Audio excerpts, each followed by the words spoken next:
Agora chegou o grande momento esperado. O pastor me falando já tem mais ou menos uns 15 dias atrás, uns 20 dias, sobre a nossa primeira instrução espiritual, através do Espírito Santo de Deus, onde estaremos evangelizando através desse tratado, para ajudar pessoas sinceras de coração a encontrar o caminho da verdade.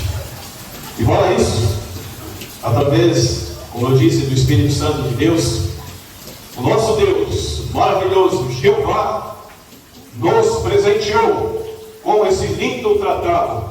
A humanidade terá uma segunda chance.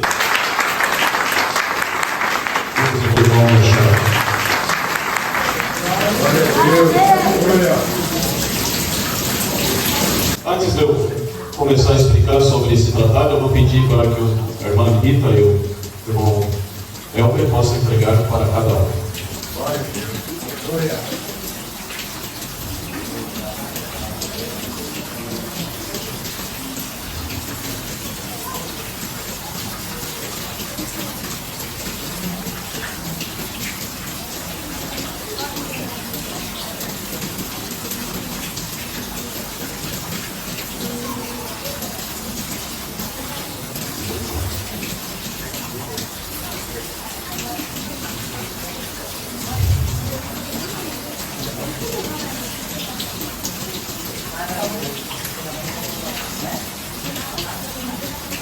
Todos receberam?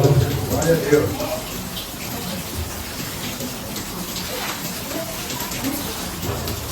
Eu já comentei com os irmãos que essa instrução espiritual, ela foi feita pelo pastor 3 horas da manhã. Praticamente foram 3 a 4 dias. O Espírito Santo de Deus tocando em mim sempre nesse horário.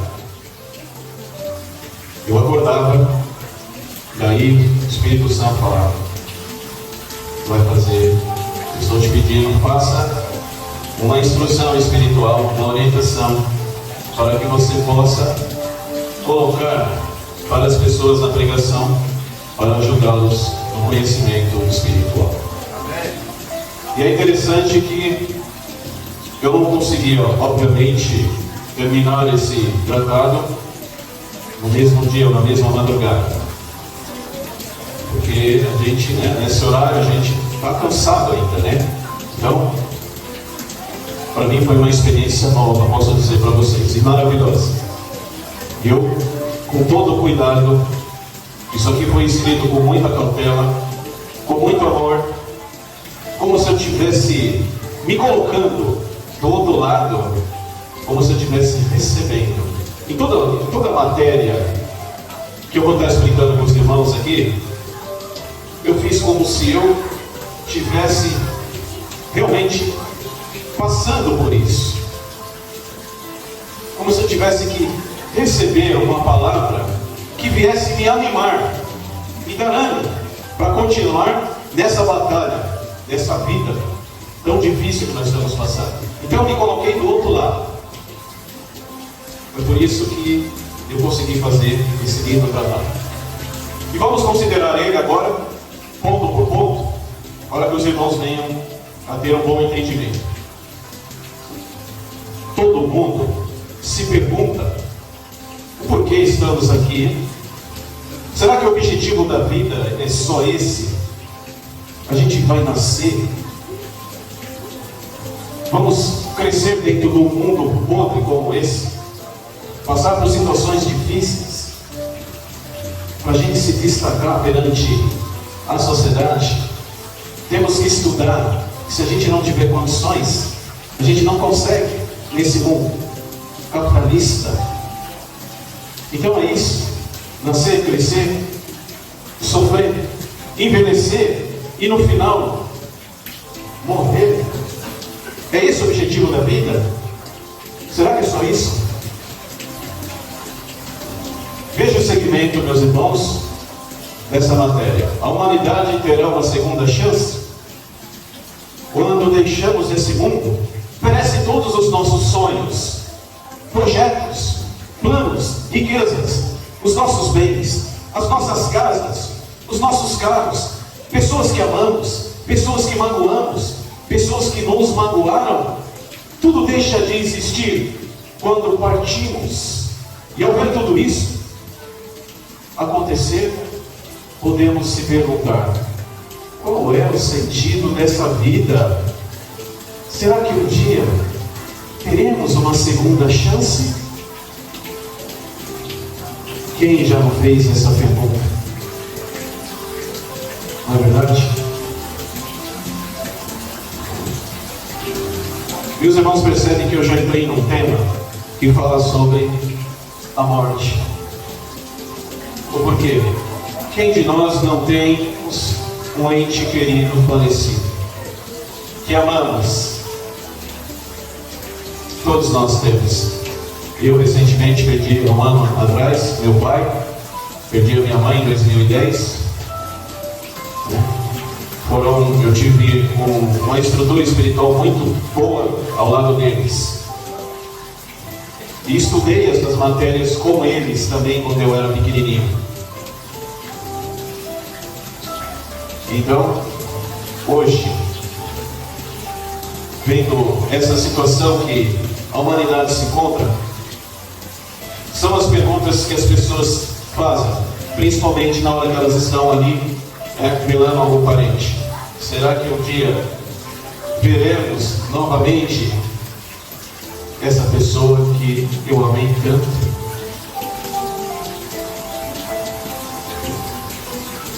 Vamos entrar na questão sobre os mortos e entender muito bem o que a Bíblia fala. Eclesiastes, capítulo 9, versículo 5. Eu vou pedir para a irmã Rita ler, por favor, que eu estou usando a Bíblia eletrônica aqui. Eclesiastes, capítulo 9, versículo 5.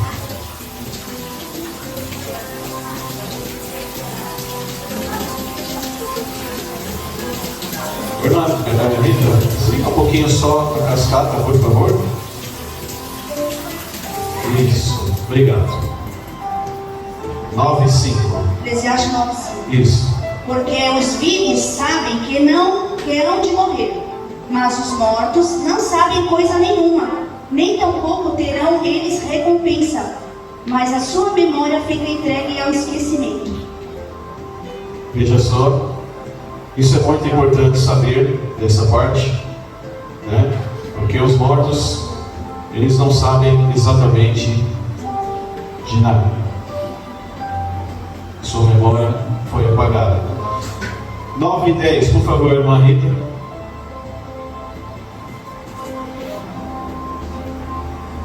Tudo quanto te vier a mão para fazer, faze-o conforme as tuas forças, porque na sepultura, para onde tu vais, não há obra nem projeto, nem conhecimento, nem sabedoria alguma.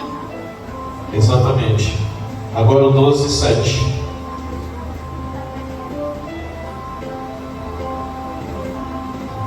E o pó volte à terra, como era, e o espírito volte a Deus que o deu. Exatamente, mãe. Muito obrigado pela leitura. Veja a situação de uma pessoa quando ela morre. Perece todos os seus pensamentos, acaba todo o trabalho, o seu planejamento. Planejamento, né? Todos nós vivemos de planejamentos. O dia que parar nossos sonhos, a gente morre. Mas nessa época, nesse momento, perece tudo. Os nossos planos, trabalhos, pensamentos. E o Espírito volta ao nosso Deus. Os irmãos partindo para a página 2, nós temos aí uma imagem interessante que o pastor separou para vocês, que eu vou ler.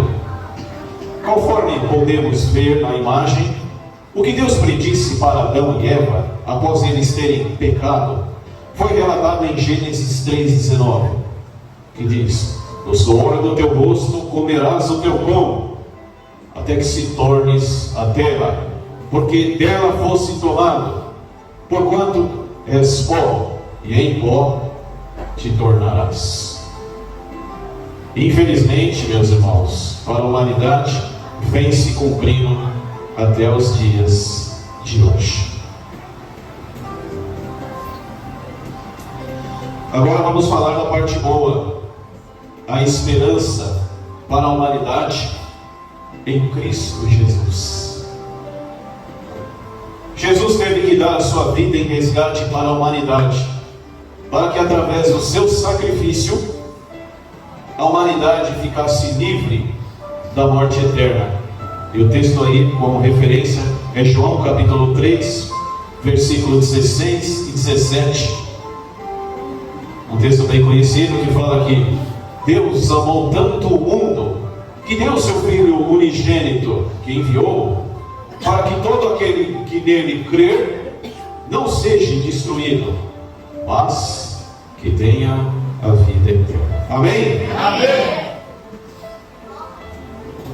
Passando para a página 4, a parte de trás.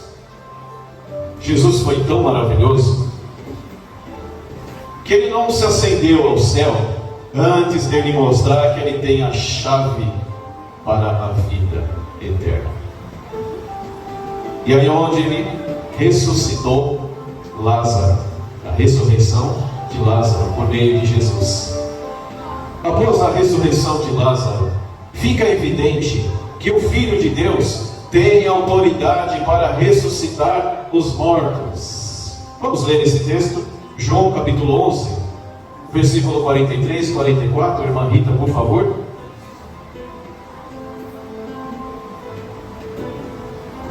Tendo dito isto, clamou com grande voz: Lázaro, sai para fora. E o que fora defunto saiu, tendo as mãos e os pés ligados com faixas, e o seu rosto envolto num lenço. Disse-lhes Jesus: desligai-o e deixai-o ir. Exatamente. É muito interessante, os irmãos analisarem. Aqui fala sobre o que acontece quando a gente morre, os nossos planos, tudo perece. O pastor fez já uma simulação como que é a nossa volta ao pó. Depois o pastor mostrou que Jesus tem a chave, para a vida, que através da sua morte fomos libertos do pecado, da morte eterna.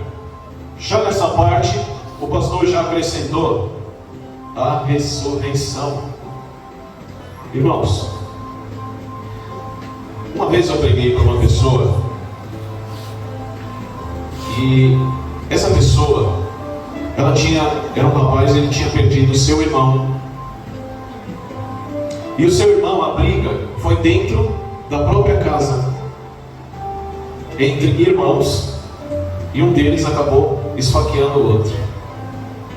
E esse que me atendeu, eu não sabia do que havia acontecido com a família dele recentemente.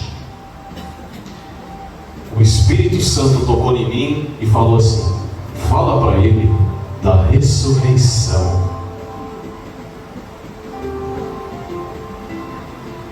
Meus irmãos, na hora que eu chamei ele, abri lá em João capítulo 5, versículo 28 e 29. Esse homem derramou em lágrimas. Eu não entendi. Aí ele me explicou para mim que recentemente ele tinha perdido um irmão que ele amava muito, e isso aconteceu dentro da família dele. E quando ele recebeu essa palavra de consolo, ele ficou feliz demais, caiu em prantos e choro. E ele falou: a partir de hoje vou exercer a minha fé, vou estudar a Bíblia, porque eu tenho certeza que você veio aqui na minha casa enviado por Deus para me dar essa palavra de conforto. Amém?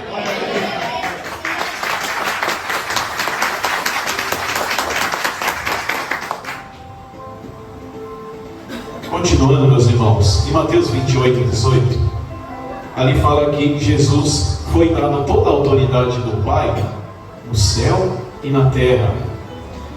E em João 5, 28 e 29, é o texto que eu acabei de citar, ali fala sobre a ressurreição para as pessoas justas, para a vida eterna, e as pessoas injustas, as pessoas que não quiseram saber de Deus, levantarão para a condenação. Em Apocalipse capítulo 21, versículo 4, ali fala também que não haverá mais morte, não haverá nem dor, nem clamor, pois as coisas anteriores ficarão para trás. Agora é um convite, né, para vocês, que é a famosa saidinha, né? A gente fala, a gente cria matéria e aí no final a gente deixa o convite e a esperança. Glória a Deus. Acompanhe, por favor. Jesus quer te dar uma segunda chance. Hoje Jesus está convidando para ir até Ele todos os que estão cansados e sobrecarregados e oprimidos, e Ele vos reanimará. Mateus capítulo 11, versículo 28. Jesus está voltando. Os sinais da sua volta são nítidos nesse mundo. Vivemos em uma época onde o amor da maioria se esfriou. A violência tomou conta da humanidade. Guerras, doenças, mortes, a natureza descontrolada. O planeta está pedindo socorro. 2 Timóteo, capítulo 3, do 1 ao 5. Agora é uma experiência que eu vou contar para vocês, nesse texto, 1 Pedro 5, 8, 9, que todos nós temos que tomar cuidado. Como sabem, não estamos sozinhos nesse mundo. Tem miríades e miríades de anjos que viraram demônios e tem um tempo marcado, eles não querem que a humanidade siga Jesus. Prestem bem atenção. O inimigo de nossas almas, ou seja, o diabo, não quer que tenhamos uma segunda chance. Ele não quer. Mas devemos lutar contra ele, e ele fugirá de vós. O tempo está se esgotando, e pode ser tarde demais. Na casa de Deus, que encontraremos a verdadeira paz que precisamos. Venha conhecer a nossa igreja. Jesus, o caminho, e a verdade, e a vida. E recomece uma nova história em sua vida. Amém? Amém.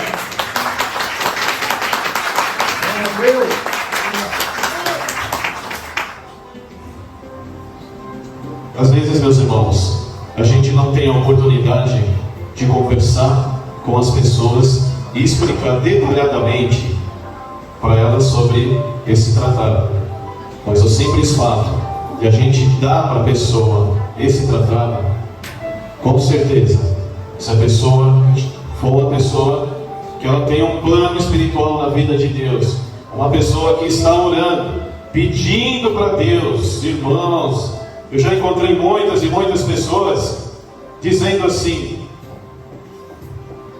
eu orei para Deus, eu pedi tanto que alguém falasse comigo, pois eu conheço a Jesus, eu frequento já uma igreja, já fui em várias igrejas, mas eu não me sinto ainda que eu encontrei a verdade. Um convite desse para uma pessoa que está passando por essa situação, é como uma palavra, como maçãs de ouro colocada na hora certa. Amém? Amém. Muito obrigado, meus irmãos, pela reunião. O que os irmãos fiquem à vontade de retirar os seus tratados e divulguem. Convite. Eu sei que tem muitos irmãos ainda que não podem sair na pregação, né? Mas eu desejo que no futuro que possamos sair dessa igreja no mínimo umas 10 pessoas para evangelização ou mais, eu espero. Mas enquanto os irmãos não foram aprovados, passem para seus vizinhos, dê para amigos.